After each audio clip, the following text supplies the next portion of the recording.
Imagine being a child no older than 10, torn from your family and sold not to a plantation but to a circus tent. Your tiny body is put on display under harsh lights. Your face painted to exaggerate your features, your voice mocked for the amusement of strangers. The crowd laughs, points and claps, but not because of your talent or your charm. They cheer because you are different. Perhaps your skin is lighter than expected, or you have albinism, or your body is small and frail. You are not treated as a child, not even as fully human, but as a living curiosity and a freak. This is the disturbing, hidden story of enslaved children forced into the world of traveling circuses and freak shows. Their suffering has been buried beneath the glitter of entertainment history, but today we uncover the truth. In the hidden folds of history, there exists a chapter so unsettling that even historians hesitate to confront it. While slavery itself is remembered as one of the most brutal systems ever created by humanity, there were corners of that system where cruelty took on new forms. Among these was the practice of forcing enslaved children into circuses and freak shows, parading them as objects of curiosity, stripping away their humanity, and selling their pain as entertainment. These children were doubly enslaved, once by the chains of bondage and again by the cages of performance, where their bodies and lives became commodities in an industry that thrived on the grotesque. To understand the depth of this exploitation, we must step back into a time when society found amusement in human suffering, and when children, some barely old enough to walk, were branded as curiosities for the public gaze. The 19th century saw the rapid growth of circuses and traveling shows. Audiences, eager for distraction, flocked to tents that promised sights they had never seen before. Giants, dwarfs, bearded women, conjoined twins, and children with rare skin conditions were exhibited like trophies of nature's supposed mistakes. People paid their coins, entered canvas tents filled with the smell of hay and sweat, and marveled at those who looked different. Science was poorly understood, medicine was primitive, and social prejudices were rampant, so difference was transformed into spectacle. Yet when slavery intersected with this world, the exploitation reached an even darker level. Enslaved children were taken from their families, stripped of their names, dressed in costumes, and told to play roles that exaggerated their features or invented false origins. The circus and freak show became extensions of slavery, not only stealing labor but consuming identity, dignity, and childhood itself. The mechanics of these performances reveal the cold calculation behind the cruelty. A showman might purchase a child with dwarfism or albinism from an owner who saw little value in them for plantation work. To the showman, however, such a child was a goldmine. A boy with dwarfism could be billed as a man from an ancient tribe of pygmies, dressed in feathers, paraded before crowds who believed the fiction. A girl with albinism could be marketed as the phantom child, her pale features described as evidence of supernatural origins. If the child was conjoined, the story became even more sensational, claimed to be a miracle or a punishment from God. Posters plastered across towns exaggerated every feature, painting children as monsters, demons, or wonders of creation. The truth of their humanity was hidden behind lies designed to sell tickets. But not all enslaved children who entered the freak show world had physical abnormalities. Many were perfectly healthy, yet their race and origin became the spectacle. Dark-skinned boys and girls from Africa or the Caribbean were costumed in animal skins, presented as wild savages, captured from distant jungles. They were forced to growl, dance, or act as though they were untamed creatures, all to satisfy audiences hungry for proof of racist myths. Some children were labeled cannibals, their very existence reinforcing the false idea that Africans were less than human. It was a theater of humiliation, one where the line between human and beast was intentionally blurred to degrade. While the audience laughed or shuddered at the performance, the child endured the shame of being turned into a living caricature of prejudice. Behind the canvas walls, the conditions were brutal. Children lived not in homes, but in cages, wagons, or cramped rooms where privacy did not exist. They were awakened early, forced into costumes, painted with dyes or powders, and drilled to perform the same gestures again and again. Handlers used whips, harsh words, and threats to ensure obedience. Meals were meager, often just enough to keep the child alive and able to perform. When sick, there was rarely medical care. After all, they were considered property, not patients. The isolation was even more damaging than the physical abuse. Unlike enslaved children on plantations, who sometimes found community with others in bondage, freak show children were separated, kept apart to preserve their uniqueness as attractions. They grew up without friends, without family, without the comfort of being understood by another child. Their entire sense of self was shaped by the cruel labels pinned to them by adults who cared only for profit. The psychological scars ran deep. Imagine a child told from their earliest memory that they were a monster, a freak, or a curiosity. Imagine being forced to repeat that identity in front of laughing strangers every night. Many internalized the roles, believing themselves cursed or different beyond redemption. Others resisted quietly, holding on to fragmented memories of family members or whispered lullabies long forgotten. Some sank into silence, retreating into inner worlds where the laughter of the crowd could not reach them. When abolitionists finally raised questions about freak shows, their concerns were dismissed as overblown. After all, the public was entertained and profit was plentiful. The children's voices remained unheard, buried beneath the roar of the crowd and the booming announcements of the ringmaster. The cruelty was amplified by the narratives created for audiences. Showmen knew that stories sold tickets, so they fabricated elaborate backstories for the children. A boy with a rare skin condition was not just a boy. He was marketed as the son of a moon spirit. A girl with dwarfism was not simply small. She was said to be from an undiscovered tribe of miniature people. Twins were not siblings, but unnatural creations, living proof of myth and superstition. Even when children had no unusual features, promoters invented lies.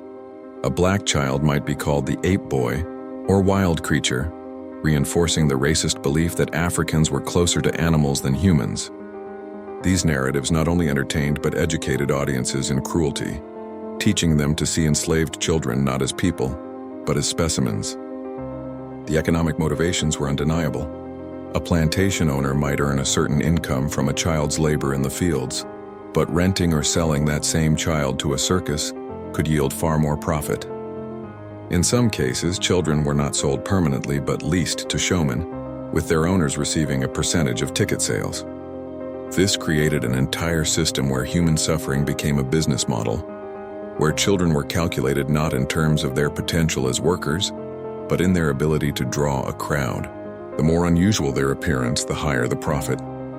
It was slavery twisted into performance, a commercialization of pain that blurred every line of morality. The freak show itself was designed to disguise this cruelty. Bright posters, colorful tents, and music distracted audiences from the reality of exploitation. Inside, the ringmaster's booming voice painted a picture of wonder and amazement. For the audience, it was an evening of excitement, something to gossip about afterward. For the child, it was another day of humiliation, another round of stares and laughter that confirmed their stolen identity. The applause that followed their act did not uplift them. It pressed them deeper into the role society had forced upon them. Each clap was a nail sealing the coffin of their childhood. There were also stories of extreme dehumanization, where enslaved children were not only displayed but treated as literal animals. Some were kept in cages during exhibitions, forcing them to crawl or eat in ways that suggested beast-like qualities. Showmen shaved their heads, painted their bodies, or even filed their teeth to make them appear more savage. The spectacle fed into existing racist ideologies, convincing audiences that Black and Indigenous people were closer to animals than civilized humans.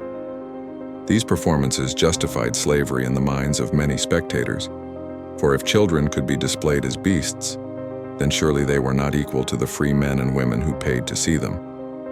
It was propaganda as much as it was entertainment, a cruel cycle that reinforced the very system it profited from. Abolitionists who witnessed these performances were horrified. Some wrote articles condemning the practice, describing the anguish in the children's eyes, the way their smiles seemed forced, the silence that lingered when the crowds dispersed. They recognized that the freak show was not harmless entertainment, but another form of slavery's violence. Yet their voices were often drowned out by the sheer popularity of these spectacles. In towns where the circus rolled in, families lined up eagerly, coins in hand, children in tow, all eager to see the wonders advertised on posters. Few questioned where the performers came from, or what life awaited them when the show ended. Curiosity triumphed over compassion, and profit triumphed over justice. What makes this history especially haunting is the silence that followed. Unlike plantation records, which documented names and sales, Freak show archives are often incomplete. Children were renamed, identities erased, backstories fabricated, and then discarded when their profitability waned. Many disappeared without trace, their real names and lives lost to time. What survives are posters, newspaper clippings, and sensational accounts written by showmen themselves. The voices of the children remain absent, silenced by history just as they were silenced in life. We know they existed, we know they suffered, but their stories are fragments pieced together from the advertisements that exploited them. To confront this history is to acknowledge the depths of cruelty that society once embraced. It was not enough for slavery to demand labor. It also demanded performance, humiliation, and spectacle. Children became pawns in a theater of cruelty. Their innocence sold for entertainment, their humanity denied for profit. Audiences laughed, clapped, and marveled, never realizing that behind the act stood a child whose only crime was being born different, or being born into bondage. The circus and freak show were not just entertainment. They were instruments of oppression, mirrors reflecting the prejudices and fears of an age that thrived on the degradation of the vulnerable. The story of enslaved children in circuses and freak shows reminds us that cruelty takes many forms. Chains and whips are obvious, but so are laughter and applause when they are directed at suffering. The spectacle of pain, dressed in music and color, remains one of the darkest intersections of slavery and entertainment. To remember these children is to restore their humanity, to see them not as curiosities but as victims of a system that profited from every possible angle. Their lives, though obscured by time, still speak to us, asking us to confront the uncomfortable truth that society once found joy in their suffering. The story of circus and freak show slave children does not end with the introduction of the big tents, the gas lamps, or the cheering crowds that gathered at the edge of American cities. Part 1 showed how the origins of exploitation began, but Part 2 reveals the devastating aftermath, the lives lived behind the curtain, the silences that echoed when the crowds went home. When we peel back the glitter of painted wagons and posters promising marvels beyond imagination, we find a story so cruel that it should never have been forgotten. Yet it was. Buried beneath layers of popular entertainment deliberately erased so that the public could remember the laughter of the circus without the cries of the children forced to perform inside it. The lives of enslaved children used in freak shows were lived entirely on display, yet at the same time hidden. They were paradoxes of visibility and invisibility. Posters would plaster their names, or more often invented names, onto walls across towns. A boy with scars might be called the leopard. A girl with a spinal condition might be branded the serpent girl. Many of these children were not born with unusual conditions at all, but were simply malnourished, beaten, or physically deformed by the endless labor of slavery. Still, the showman would craft fantastical tales claiming that the child had been discovered in some distant jungle, or that they were the last remnant of a vanished tribe. It was easier to sell an invention than admit the simple, brutal truth. They were children stolen from their mothers, sold, then sold again into a second form of bondage disguised as entertainment.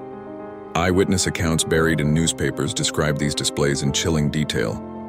In New Orleans in the 1840s, one advertisement promoted the African dwarf boy, said to be 10 years old but scarcely larger than a toddler, who was paraded in a gilded cage as curious crowds poked and prodded him. Reports note how spectators laughed at his frightened silence, never realizing or never caring that the child did not understand the language shouted at him. In New York, a girl with albinism was billed as a living ghost, clothed in gauzy fabric that emphasized her pale skin.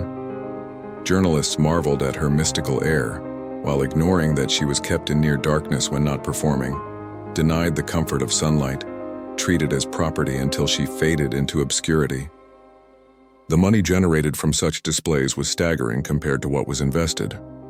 A showman could purchase a child for a few $100s, invent a spectacle around them, and then earn thousands from a season of touring fairs. Some children were even insured, not as human beings, but as valuable assets in case of accident or death. The ledgers of circus owners reveal cold calculations: feed, costume, transport, all itemized against the anticipated ticket revenue.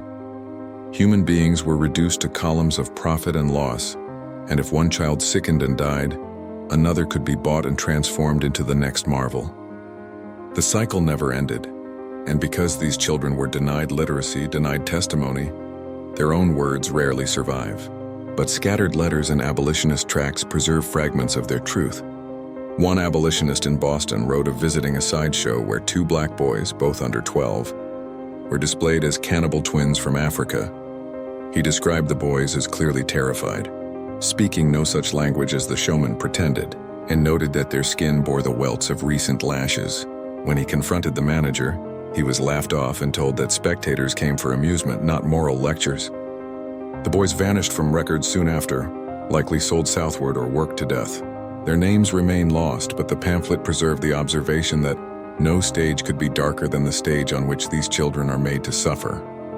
Imagine the psychological torment of growing up in such a place.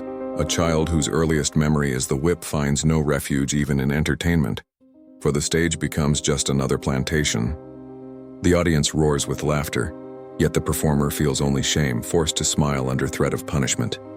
Many children learn to mimic joy, to clap their hands, to dance as instructed, but inside they carried scars that would never heal. Some ran away, just as enslaved field laborers fled plantations, but for children escape was nearly impossible.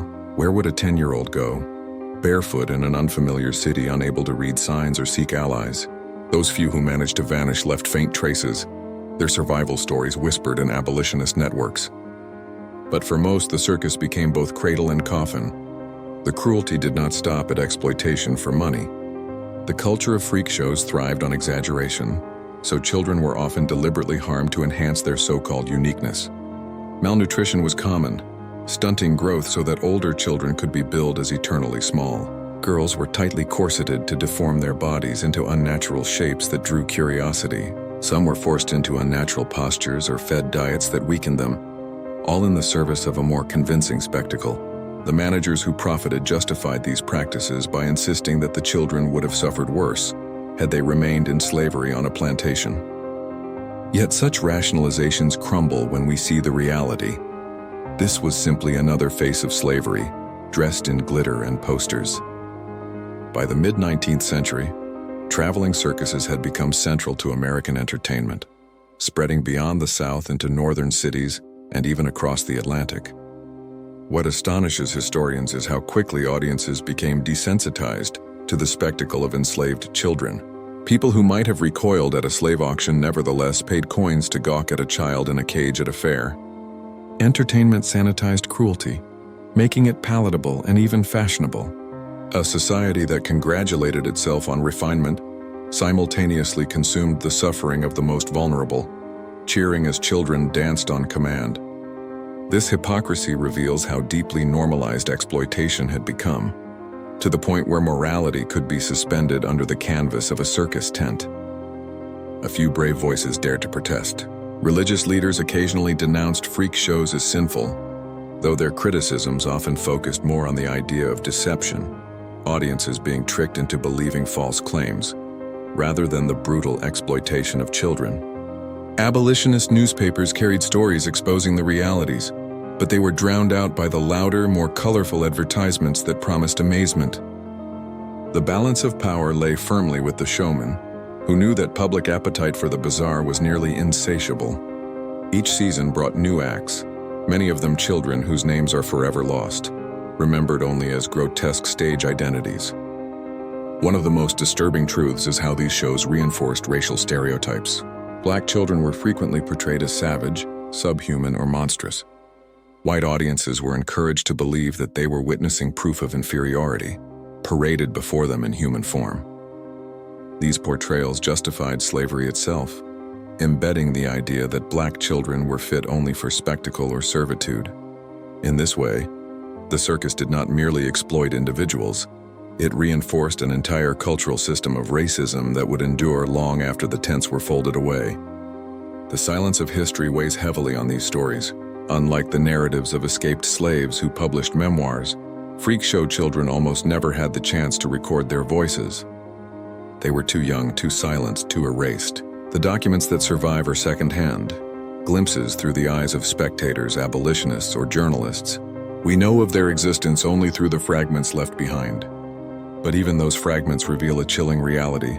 Hundreds, perhaps thousands of children lived and died under the guise of amusement, their lives commodified for fleeting laughter. As the Civil War approached and slavery itself came under greater scrutiny, the world of circuses and freak shows adapted. Some managers marketed their child performers not as slaves but as exotic foreigners, even when they were American-born. In this way, exploitation could continue without provoking accusations of slavery. Yet the reality did not change. Children remained captives, profits remained high, and the suffering remained hidden behind painted curtains. After emancipation, the system did not vanish overnight. Freed children, lacking resources, were often lured or coerced into similar roles, trapped by poverty if not by outright ownership. The circus had become an institution, and institutions do not crumble easily. The long-term effects on survivors were devastating. Accounts from adults who had once been displayed as children describe lifelong shame, physical pain from injuries sustained in performance, and an inability to trust human connection. Many carried the weight of being seen only as curiosities, never as children deserving love. The psychological scars rippled outward, shaping entire families. Yet because these individuals were marginalized, their suffering rarely entered the historical record. Society preferred to remember the circus as laughter and joy, ignoring the tears that watered its foundations. To confront this history is to confront a mirror. The very society that prided itself on progress and freedom consumed human suffering as entertainment. Children who should have been cradled in safety were instead shackled to stages. And though the freak show eventually declined in the early 20th century, the echoes remain. Modern entertainment still wrestles with the temptation to exploit the vulnerable, to profit from pain disguised as performance. The legacy of those enslaved children lingers as a warning. When laughter comes at the cost of humanity, it is no laughter at all, but complicity and cruelty. The story of circus and freak show slave children is not widely told. It is scattered in archives, whispered in abolitionist tracts, or glimpsed in faded posters that once promised wonder. Yet by piecing these fragments together, we see the fuller picture. A hidden chapter of slavery, one that reveals the endless ingenuity of exploitation. When one system of bondage faltered, another rose, dressed in brighter colors but carrying the same chains. The children who lived through it deserved more than the world gave them. They deserved freedom, dignity, and remembrance, and so we speak their story now, not to entertain but to remember. We remember that beneath the canvas tents, behind the music and the applause, were children stolen, displayed, and discarded. We remember that history's silence was not accidental but deliberate, designed to preserve the fantasy of innocence in entertainment. We remember because forgetting would be the final act of erasure, the last performance of a cruel show that claimed too many lives. The spectacle of enslaved children in circuses and freak shows becomes even more horrifying when we imagine the day-to-day reality behind the curtain. The long hours before and after the performance, when the world was no longer clapping, but the chains still remained. Consider the way mornings must have begun for these children. Woken before dawn, scrubbed or painted to fit the role invented for them, dressed in costumes too tight or too ragged, often hungry and shivering in the cool air of the tents. Their handlers rehearsed them like machines, forcing repetition of gestures, songs, or dances until muscle memory overrode resistance. The older ones who had survived a few seasons learned quickly that defiance meant punishment, sometimes a whip, sometimes the humiliation of being locked away and denied food until compliance was achieved. Yet the younger ones, still unbroken in spirit, often wept openly. Their tears met with indifference or worse, mockery. Imagine being told not only that you were a slave, but also that your very identity was no longer yours, that your name was replaced by a stage label, that your history was rewritten for the sake of ticket sales. This was the theft of selfhood at its most total. For a plantation might take your freedom, but a freak show took your freedom in your face, your body, your name, your very humanity, packaging it as a grotesque form of theater. The audiences that arrived each evening rarely saw any of this preparation. They saw only the finished product, the child stepping into the light of lanterns or limelights, forced to perform a caricature of otherness, sold as savage, primitive, monstrous, or magical. They clapped, they gasped, they pointed fingers, and then they went home to supper, while the child was left shaking in the shadows, stripped of dignity for the sake of amusement. And the cruelty was not occasional, but systematic. An entire economy built on this cycle of purchase, display, and discard. Managers competed fiercely to invent ever more bizarre exhibitions, and when the truth threatened to surface, that many of these marvels were simply abused or enslaved children, They doubled down on false stories. They forged certificates, fabricated exotic origins, and printed handbills filled with lies about distant jungles and mysterious tribes. Even the language chosen, words like specimen, oddity, curiosity, dehumanized these children, reducing them to objects to be consumed by sight. What makes the tragedy deeper is the way society embraced it with such hunger. Families brought their own children to stare at enslaved children, teaching the next generation that human beings could be entertainment if they looked different or were forced into the role of spectacle. In this sense, the circus tent became not only a site of cruelty, but also a school of cruelty, a place where laughter and dehumanization blended until the two became indistinguishable. And for those enslaved children, the lessons were equally permanent. They learned that the world beyond the tent cared nothing for their pain, that the applause of hundreds could still leave them alone and voiceless. Some did not survive long enough to learn anything at all. The harsh conditions, the stress, and the relentless use of their bodies wore them down quickly. Death at a young age was common, sometimes written off by managers as unfortunate but replaceable. A new child could always be bought, always be renamed, always be painted into a new story. The cruelty was cyclical, endless, and carefully hidden behind the glitter of the circus. And today, as we look back, the silence is almost as devastating as the acts themselves. For every child whose image made it onto a poster, there are dozens who lived and died unseen, whose names we will never know, whose cries were drowned out by music and laughter. To tell their story now is to push back against that silence, to insist that memory is a form of justice, even if it comes centuries too late. We remember not because it is comfortable, but because forgetting is the final stage of exploitation, the erasure of a life that was already denied everything else. These children were more than curiosities. They were human beings, and their stolen childhoods remind us that history is not merely a story of progress, but also of darkness, and that darkness is illuminated only when we have the courage to confront it fully without turning away.